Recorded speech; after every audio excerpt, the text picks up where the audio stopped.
ولهذا رجح العلماء عدم رؤية النبي صلى الله عليه وسلم لربه عز وجل. أولا أن النبي سأله أبو ذر رضي الله عنه: يا رسول الله، والحديث ده له كذا رواية، يا رسول الله هل رأيت ربك؟ قال: نور أنا أراه. وقال في رواية أخرى: هو نور أنا لي أراه. ثم قال في رواية أخرى: حجابه النور. يعني كلمة حجاب معناها إن شيء بيمنع.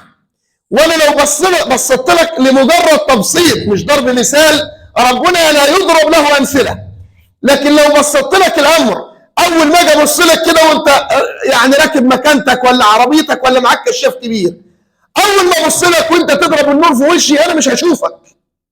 ليه؟ لان النور اللي جاي منك شديد، فما بالكم بنور الله عز وجل. ثم ان السيده عائشه رضي الله عنها تقول، زوج النبي اللي كانت معها اعظم اشياء النبي صلى الله عليه وسلم ومعرفه بذلك، لما سئلت هل رأى محمد صلى الله عليه وسلم ربه؟ قالت: من قال ذلك فقد أعظم على الله الفرية. وفي رواية أخرى: قد أعظم على الله الكذب.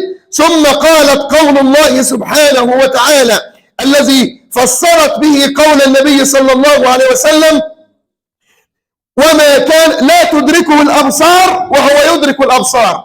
أن الله سبحانه وتعالى لا تدركه الأبصار وهو يدرك الأبصار. ثم إن ربنا قال في القرآن الكريم في سورة الشورى: وما كان لبشر أن يكلمه الله إلا وحيا أو من وراء حجاب. يبقى يا إما بوحي يا إما إذا كان هناك حديث يكون من وراء الحجب. والدليل الصريح الأصعب في ذلك الذي ذكره النبي صلى الله عليه وسلم، قال: إنكم لن تروا ربكم إلا أو حتى تموتوا. إنكم، لأن دي برضه هنبقى إن شاء الله نعمل لها برضه موضوع حتى لو اللقاء القادم عشان يبقى الأمر واضح. المؤمنين سيروا ربهم يوم القيامة رؤيا العين. الكافر ممنوع. المؤمن الذي دخل الجنة أعظم نعمة يراها يوم القيامة بالحديث الشريف، حينما قال ربنا في الحديث طويل: هل رضيتم؟ رضينا يا رب. أعطيكم؟ يا رب يعني أخذنا ما لم تعطيه غيرنا كذا كذا. ثم قال: يا ملائكتي اكشفوا الحجب فيروا المؤمنون ربهم لا يضارون في رؤيته. ثم قال النبي صلى الله عليه وسلم: إنكم حينما ترون الشمس في حديث فيما معناه ليس بينها سحاب، ما فيش حاجة تمنع الرؤية. قالوا: نعم. وترون القمر ليس بينكم وبينه سحاب، هل تضارون في رؤيته؟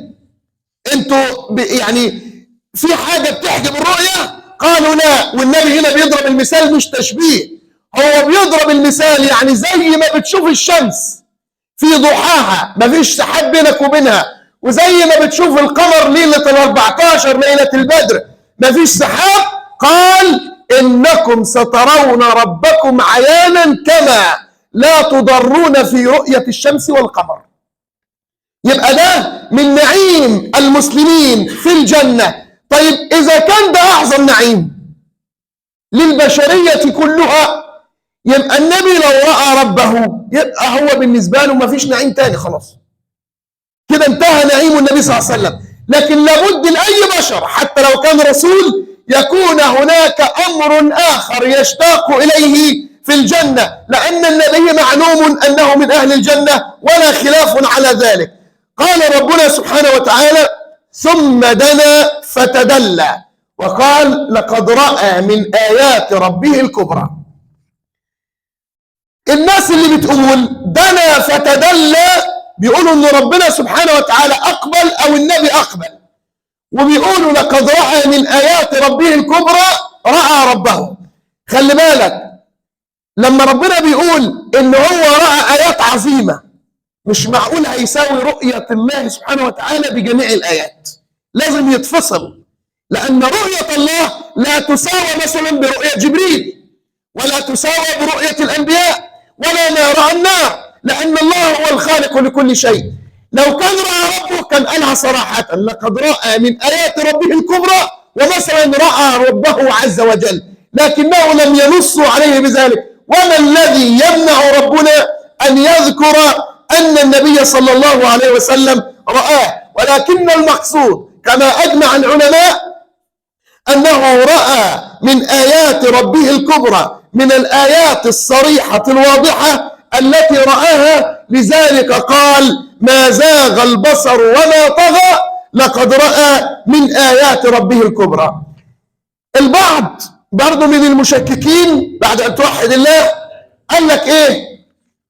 يعني موسى الكليم وإبراهيم الخليل، فلازم سيدنا محمد يرتفع مرتبة أعلى من ذلك فيرى ربه. خطأ، لأنه إذا كان موسى كليم وإبراهيم هو الخليل، فنبينا أخذ الخلة وأخذ التكليم، فكلم ربه ووصل إلى مرتبة أعلى من مرتبة إبراهيم عليه السلام.